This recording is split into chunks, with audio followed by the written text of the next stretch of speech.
Fala galera, meu nome é Dalton, sou professor do COC Floripa e do AZ Floripa e hoje eu tô aqui para dar um aulão para vocês de História e Atualidades que compõem ali a prova de Humanas.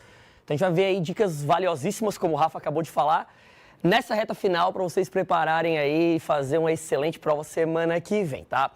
Quero começar aqui, eu quero mostrar para vocês, antes da gente entrar nos conteúdos ali, nas questões, quero mostrar para vocês o seguinte, tá? Essa daqui são algumas competências que eu separei e que o Enem trabalha na prova de Humanas, né? E na prova ali, especificamente Geografia, História, Sociologia, Filosofia, enfim. Então, em todos os componentes que compõem ali essa área do conhecimento. E por que eu quero mostrar isso para vocês inicialmente? Porque o Enem, ele é uma prova que trabalha só conteúdo. Então, esse é um dos primeiros pontos que eu quero que vocês entendam. Diferente de provas como o UFSC, a própria FUVEST, o FPR, que acabam dando um foco bem grande ali na questão do conteúdo, o Enem ele quer também trabalhar com vocês as competências e habilidades. Então, é um ponto que vocês precisam ficar atentos na hora de ler as questões, né? E aqui eu trouxe alguns elementos, né, para a gente ver como que eles enxergam isso dentro ali das questões de história. Então, olha só. Compreender os elementos culturais que constituem as identidades, né? Esse é um dos pontos. Compreender a produção e o papel histórico das instituições sociais, políticas e econômicas, associando-os aos diferentes grupos, conflitos e movimentos sociais. Então, vão cair questões que vão trazer esses temas, né? Esses elementos. Entender as transformações técnicas e tecnológicas e seus impactos nos processos de produção. Então, questões como Revolução Industrial, as modificações ao longo do tempo, né? As mudanças ali do feudalismo para o capitalismo, isso também é um elemento que vai ser cobrado. E utilizar os conhecimentos históricos para compreender e valorizar os fundamentos da cidadania e democracia, né? Então o Enem ele também trabalha esses elementos, né? A redação depois, né, vai também trazer muito disso, né? Favorecendo uma atuação consciente do indivíduo na sociedade. Eu trouxe um exemplo para vocês, até para vocês começarem a entender isso que a gente está falando, desse componente aqui. E aí, só para a gente finalizar essa parte, cada componente vai desmembrar em outras habilidades. Então, esses aqui são os componentes gerais e as habilidades que vêm atrelados a eles. Mais especificamente esse componente, entender as transformações técnicas e tecnológicas. Aqui muita gente pode pensar, então já falar de revolução industrial, de mudanças tecnológicas, Guerra Fria, também. Mas não somente. Olha só essa questão aqui. Essa questão é do Enem de 2021, não é uma questão recente. E ela traz esse componente na sua ideia. Olha só o enunciado dela. De um lado, ancorado pela prática médica europeia, por outro, pela terapêutica indígena, com o seu amplo uso da flora nativa, os jesuítas foram os reais iniciadores do exercício de uma medicina híbrida, que se tornou marca do Brasil colonial. Alguns religiosos vinham de Portugal, já versados na arte de curar, mas a maioria aprendeu na prática diária as funções que deveriam ser atribuídas a um físico, cirurgião, barbeiro ou boticário. Então é um trechinho, né? Eu, sempre recomendo na prova do Enem, galera, olha a referência.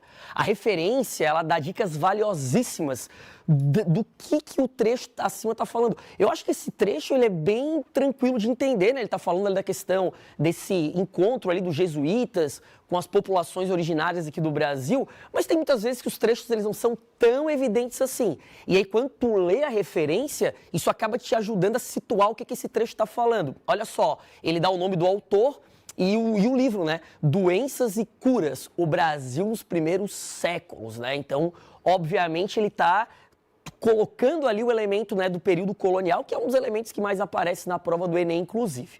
Aí, olha só, ele dá o textinho, né?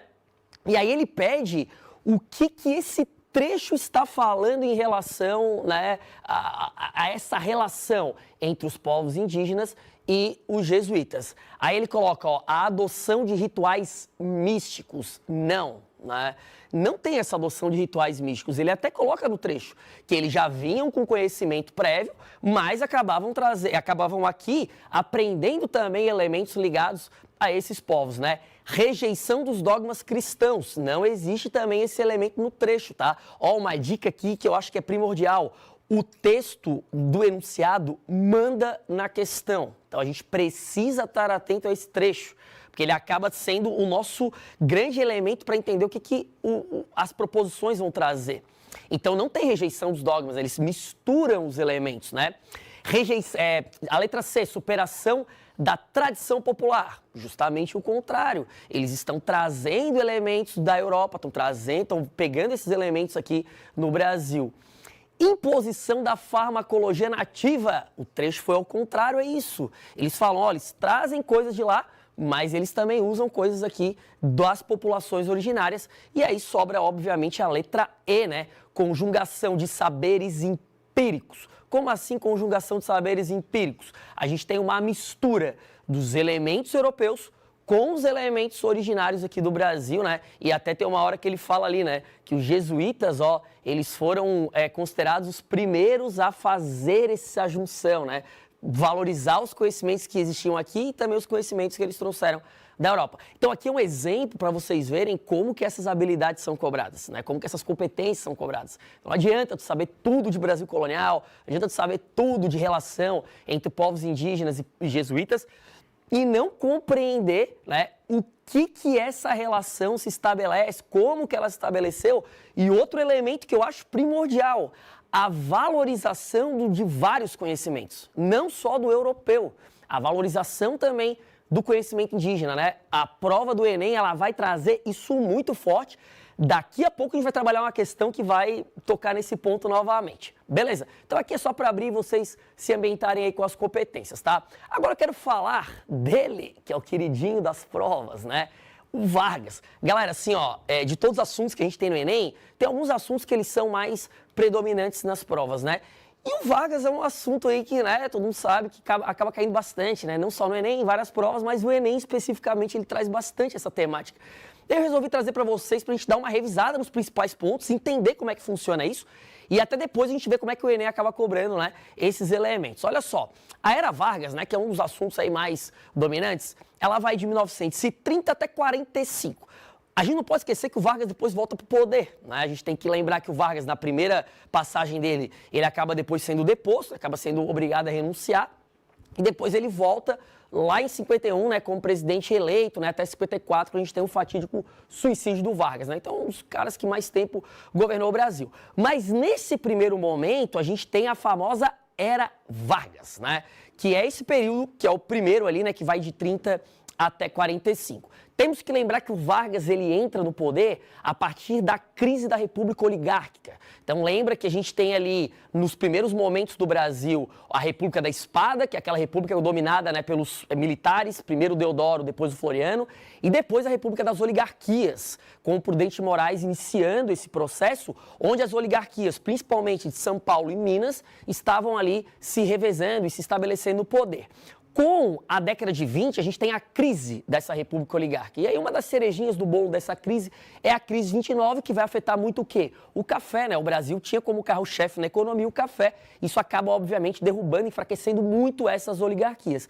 E aí, através da famosa Revolução de 30, né? Quando o Vargas conta ali com o apoio tanto dos tenentes, que já tinham se insurgindo contra as oligarquias, como também das oligarquias rivais ali, né, de São Paulo e Minas. Tu pega, por exemplo, Minas, que rompe com São Paulo, ele acaba entrando no poder em 1930 com a Revolução.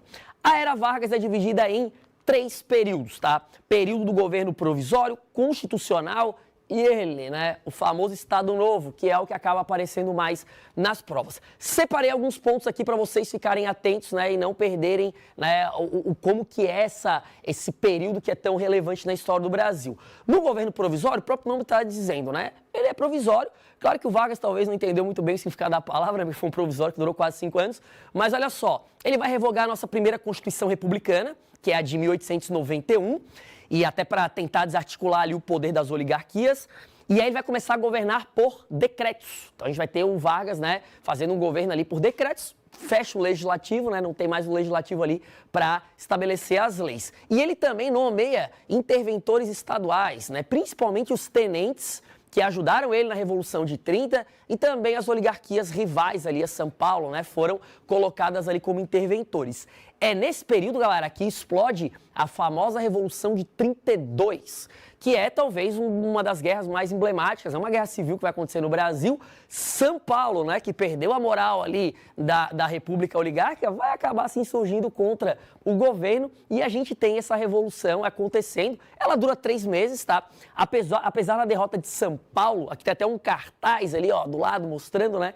São Paulo acaba conseguindo com que o governo faça uma Constituição, com que o governo nomeie um interventor paulista, porque era uma exigência de São Paulo, né? O interventor que Vargas tinha nomeado não era paulista, né?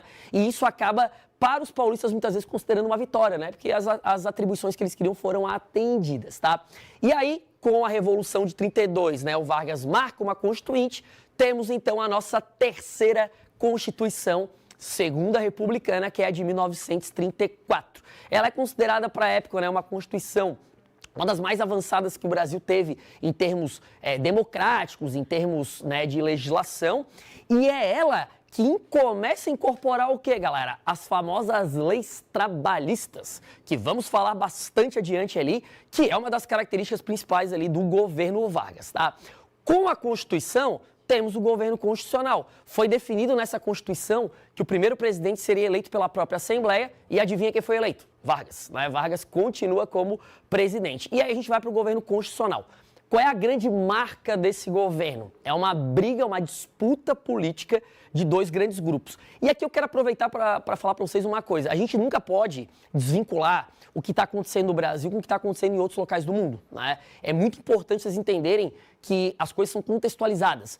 E esse momento aqui é muito interessante para vocês perceberem isso. Porque a gente vai ter aqui 2 grandes grupos se degladiando, né? A AIB, Ação Integralista Brasileira, que tinha uma inspiração muito forte no fascismo, né, nos fascismos europeus da década de 30, e a ANL, Aliança Nacional Libertadora, que tinha como grande elemento, né, uma inspiração ali nos socialismos, era inclusive ligada com Moscou, com o Comitê. Então, basicamente, simulando, né, a briga que começava a ocorrer na Europa na década de 30 aqui no Brasil, né? Trouxe ali, inclusive, ó, um símbolo que representa o lema, né, e o grande símbolo da AIB, que é Família, Deus e Pátria. E o sigma, né, que era o símbolo ali que eles usaram. Eles imitavam muita coisa, galera, tanto do fascismo quanto do nazismo, né? Eles se inspiravam bastante em alguns elementos nesse sentido, tá? Essa briga vai marcar esse governo constitucional. E o Vargas, ele não está nem de um lado nem do outro, mas assim, pelo estilo de governo, ele é mais simpático à própria AIB. O que ele acaba estabelecendo? Ele acaba estabelecendo a Lei de Segurança Nacional e essa lei coloca a ANL na ilegalidade. O que a ANL vai fazer? Ela vai reagir, vai tentar um golpe de Estado, que é a famosa intentona comunista, que dá errado, né? É nessa intentona que a gente tem o Prestes, que era o líder da ANL, sendo preso, e a companheira dele, a Olga, sendo deposta, né? A Olga, ela era alemã, judia, comunista, veio para o Brasil, acaba sendo deposta. E é esse momento que o Vargas começa a recrudescer mais o governo. Tanto é que o ápice é quando o Estado-Maior do governo supostamente descobre um plano, que é o Plano Cohen. E esse plano era segundo, né, o Estado-Maior, era um plano em que a União Soviética, né, e forças internacionais estavam organizando um golpe no Brasil. Eles usam esse plano para fazer o quê? A suspensão da Constituição, e o Vargas acaba fazendo um autogolpe, iniciando, aí sim, né, um dos momentos mais relevantes, que é o Estado Novo, que basicamente é metade do governo, vai de 37 até 45. Trouxe alguns elementos aqui que são importantes vocês ficarem ligados, ó. É no Estado Novo que a gente tem o período mais autoritário do governo Vargas, né? Aqui que a gente tem a famosa ditadura Vargas, né? E um dos elementos desse autoritarismo é justamente o DIP, que é o Departamento de Imprensa e Propaganda. Ó, ano passado caiu uma questão sobre o DIP na prova do Enem, né? O Enem colocou isso e colocou um trechinho lá e a galera tinha que responder sobre o Departamento de Imprensa e Propaganda. Ele regulamentava tudo, tá, galera? Apesar do nome, né, Departamento de Imprensa e Propaganda, ele não atuava só censurando a imprensa e fazendo propaganda positiva. Ele atuava também nos elementos culturais. Então, vários artistas, peças de teatro, foram censurados ou foram pagos pelo governo para fazer, né, uma propaganda positiva. Era muito comum sambas pagos pelo governo para falar bem do governo, para exaltar o Vargas, né? Então isso tudo era feito via DIP. Então é um dos grandes elementos. E aí, para vocês lembrarem, é o DIP também que vai pegar um programa e vai transformar ele quase como um programa de Estado, que é a famosa Hora do Brasil, né? Em que o Vargas, volta e meia, entrava no programa e falava com a população. E esse eu acho que é um dos pontos, né? O Vargas, ele conseguiu criar uma relação que nenhum outro presidente até então conseguiu, que era uma relação mais pessoal, né? Ele entrava na casa das pessoas e falava assim, ó, trabalhadores do meu Brasil. Pô, o cara falava, meu Deus, tá falando comigo? Eu sou o trabalhador do Brasil, né? Então, basicamente, a gente tem o DIP atuando nesse processo. É um governo nacionalista, né, um nacionalismo econômico muito forte, e aqui eu chamo a atenção para vocês de dois órgãos, duas criações importantes, o CNP, que é o Conselho Nacional de Petróleo. Lembra que a Petrobras é criada no governo Vargas, mas não nesse, é criada lá depois, lá em 53, esse ano são 70 anos da Petrobras, né? Nesse primeiro ele cria o CNP. E o outro que ele cria é a Vale do Rio Doce, né? Que foi criada inicialmente como uma empresa estatal. Nesse momento também temos a participação do Brasil na Segunda Guerra com a criação da FEB, da Força Expedicionária Brasileira. Esse ano, ó, completa 80 anos, né? Matemática não é meu forte. 80 anos da criação da FEB, foi em 43. Galera, para a gente finalizar aqui e a gente avançar para as questões, o Estado Novo, com a participação na guerra, o Brasil entra do lado dos aliados, né? E essa entrada do Brasil ao lado dos aliados acaba criando uma contradição interna, né? O governo Vargas, ele se parecia muito com o eixo, né? E ele acaba tendo essa contradição, isso acaba gerando toda uma pressão em cima do governo, os militares querem que o governo deponha, o governo começa a ter um certo apoio popular, a galera queria voltar para uma democracia, mas queria que o Vargas continuasse, os militares não aceitam, fazem uma pressão e o Vargas tem, né, ele é obrigado a renunciar em 45, né? E aí finaliza essa primeira era, que era a Vargas. Como que o Enem cobra isso nas provas? Trouxe para vocês aqui uma questão de 2017, né, falando sobre, né, o governo Vargas. Ó, elemento que eu acabei não falando, mas que é de extrema importância, a CLT, tá até ali, ó, marcadinho, né? A CLT, galera, é quando o Vargas tira as leis trabalhistas da Constituição de 34 e outras leis que tinham sido criadas e consolida elas num texto próprio. Esse ano são 80 anos da CLT também, então fica ligado porque é uma temática que está bem em alta. E é justamente isso que eu trouxe para vocês aqui na questão do Enem de 2017. Olha só, nos primeiros anos do governo Vargas, as organizações operárias sob controle das correntes de esquerda tentaram se opor a seu enquadramento pelo Estado, mas a tentativa fracassou. Além do governo, a própria base dessas organizações pressionou pela legalização. Vários benefícios, como férias e a possibilidade de postular direitos perante as juntas de conciliação e julgamento, dependiam da condição de ser membros do sindicato, né, reconhecido pelo governo. Então, olha só que interessante, o Vargas conseguiu criar uma maneira de ele manter o controle sobre esses sindicatos, né? Inclusive, vários sindicatos aderiram, né? Eles eram chamados de pelegos pelos sindicalistas que não tinham aderido a essa questão do governo. E olha só o comando da questão. No contexto histórico retratado pelo texto, a relação entre governo e movimento sindical foi caracterizada, e aí tu tem que responder isso a partir do que o enunciado te falou. Ó, lembra que o governo cooptava, né, esses sindicatos e dava benefícios em relação a essa participação. E aí vamos lá, letra A, pelo reconhecimento de diferentes ideologias políticas? Não, o governo Vargas não reconhecia essas diferenças, né? Inclusive no Estado Novo ele aboliu os partidos. Por um diálogo democraticamente construído? Não, né, galera? Era Vargas, né, não combina com esse elemento democrático, até porque não tinha, ele suspendeu vários elementos ali da Constituição de 34. Pelas benesses sociais do getulismo? Não, pelas benesses trabalhistas, né? Ele está falando muito da questão trabalhista ali do getulismo. Pela vinculação de direitos trabalhistas? A tutela do Estado, que é o que ele coloca ali. Se tu não está sob a tutela do Estado, tu não vai ter esses direitos garantidos, né? Então a resposta correta é a letra D. E por uma legislação construída consensualmente, não, o Estado Novo, né? O Getúlio impunha essa legislação, ela não tinha essa construção consensual.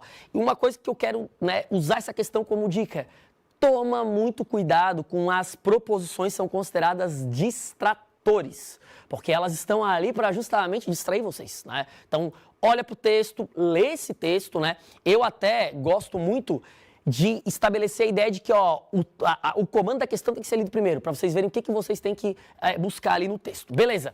Galera, pergunta que muita gente me faz: atualidade cai na prova do Enem? Cai, né? Então, a gente tem sim atualidades.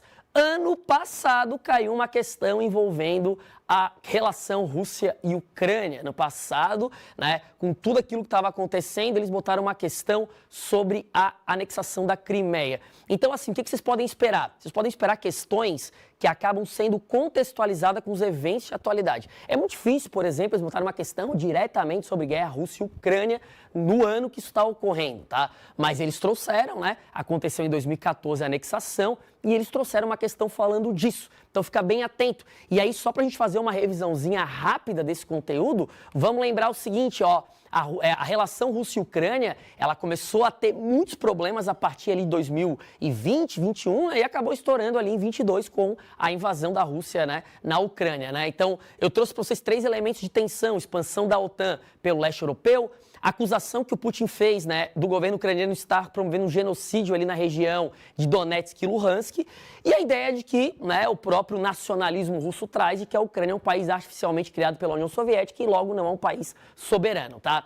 Lembra também, né, que um dos pontos fundamentais é a questão da OTAN, a OTAN que é criada lá no contexto da Guerra Fria em 49, né, e que ainda existe até hoje, né, então acaba a Guerra Fria, não acaba a OTAN, e não só existe até hoje, como ela se expande pelo leste europeu. Então fica bem atento a esse processo.